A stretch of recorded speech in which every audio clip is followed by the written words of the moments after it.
This has been an amazing evening. And I really wish I could thank each one of you individually, but Dan took up all the time, so. There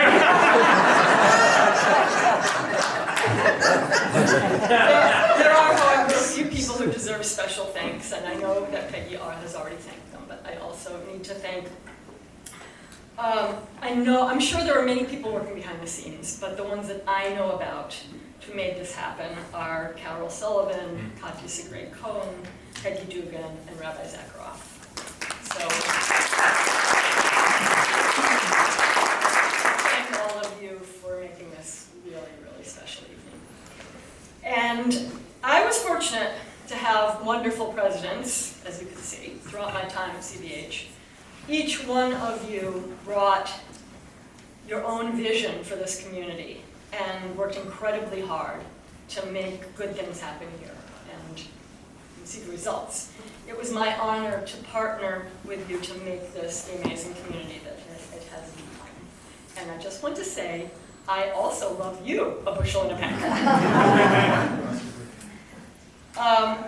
This service and so many other services would not have been as joyful and fabulous without our CBH singers. And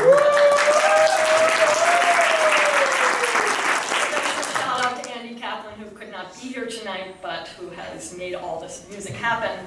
And I can never express enough my gratitude to Steve Wetter. He has always been willing to learn whatever music I wanted to include in services, no matter what it was. And this service is no exception. It has been a joy working with you, Steve. Likewise. And your spirit always touches me.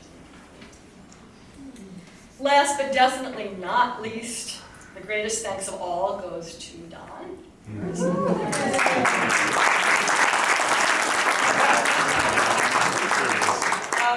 Don has supported me on every step of this journey, and it is not an exaggeration to say that without him, none of this would have been possible.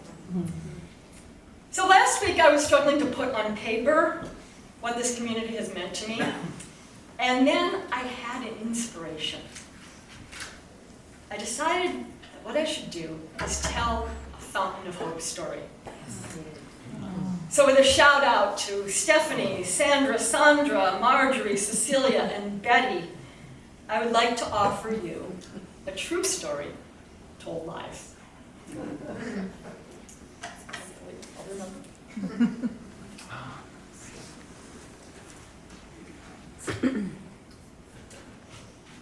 Is this one? Yep.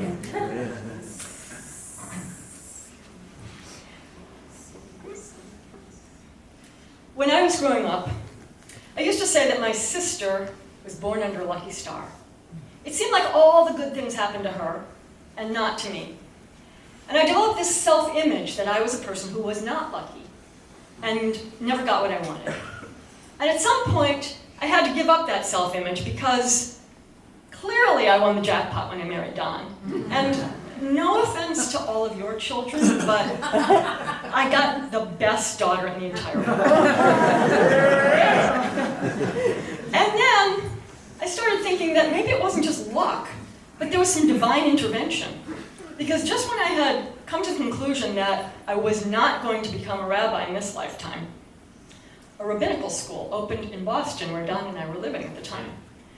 And even though I don't intellectually believe in a God who intervenes personally in our lives, deep down, I felt that God had plopped a rabbinical school in Boston just for me.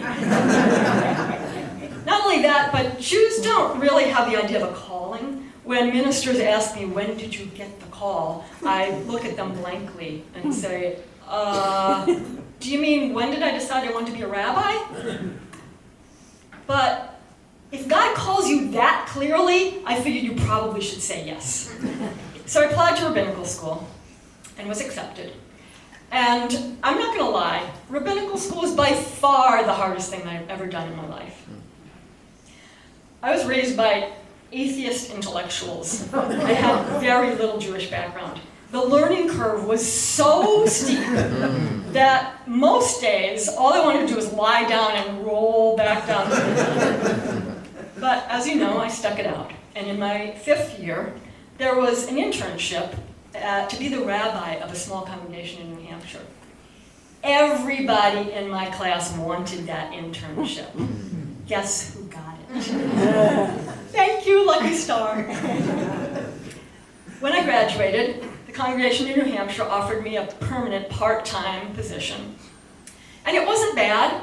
The people were great and the work was meaningful. But after 5 grueling years of rabbinical school, I really wanted to be a full-time rabbi. I applied for every job that came along the Boston area.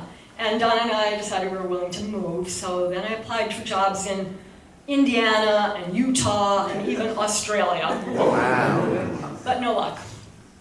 And at this point, after 4 years of this, I started to see the glass half full, and I really didn't think I was ever going to get the opportunity to devote myself fully to a congregation. And then one day, I opened my email, and there was a job listing for a small Reconstructionist synagogue in New Jersey. New Jersey! Not Australia. Not Utah, not even Indiana. But New Jersey, where Don grew up and he still had family and friends and all his sports teams. So I looked at the job description, and it sounded perfect, but I was afraid to get my hopes up. And you know how the story ends. Congregation Beth Hatikvah invited me to become their rabbi, and I accepted. Okay, so there is luck, and there is divine intervention, and then there's Beshert. So for those of you who don't know, Beshert is a Yiddish word that means something like destiny, or it was meant to be, or a match made in heaven. And I look back at all those jobs I had applied for that I didn't get, and I realized it was Beshert that I didn't get them because I was meant to be the rabbi of Congregation Beth Hatikvah.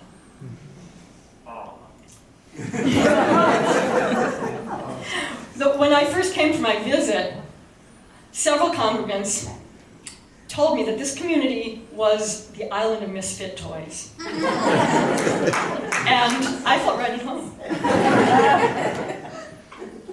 So CBH showed me that my glass was not only half full, but CBH filled it all the way up to the top. And not only that, but I soon discovered that Summit was also home to Fountain Baptist Church. And I met Reverend Vernon Williams, he doesn't remember, but I do, at the Summit Interfaith Council, and we started co-facilitating dialogue circles on race. And that partnership, as he said, evolved into a lasting friendship, and that rippled outward to this beautiful connection between our two communities. So if CBH filled my glass up to the top, with Fountain, it overflowed. And in the words of Psalm 23, Kosi Rovaya, my cup runneth over. So I would have liked this to go on indefinitely. It was, everything I ever wanted. But you never know what life is going to happen, what it's going to bring. And who could possibly have predicted a global pandemic? So the stress of that time took a toll on my health, and I realized that I could not be the rabbi that CBH needed anymore. Now, the old me probably would have said, my luck ran out. But really, I know better. I know that the 9 years that I spent with all of you make me very, very lucky. And I'm also incredibly happy that CBH has found a wonderful new rabbi to lead them into the future. When I first met Rabbi Zakharov, she said to me, this community really loves you. And I wasn't sure if you were thinking it might be a little hard to follow a well-loved rabbi. So I said, actually, that's really good for you, because this is a community that supports its rabbi and is truly warm and welcoming and doesn't just say they are. And I hope that you felt that too. So that is my story of one very lucky rabbi and the communities that made her cup overflow.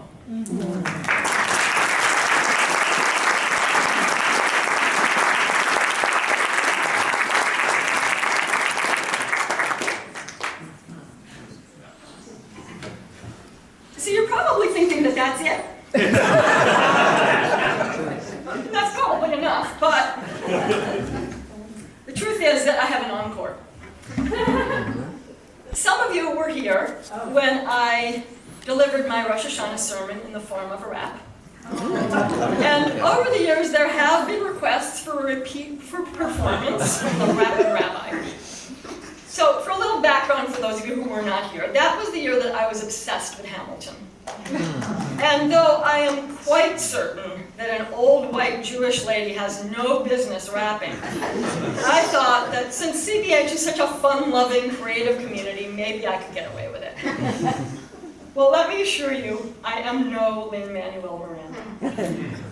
What I would describe what I do as more rap adjacent. But I imagine this may be my last opportunity to perform for you, so what the heck? Now, I know you all love the song In This House, and now that I am no longer your rabbi, I can confess that I have never liked that song.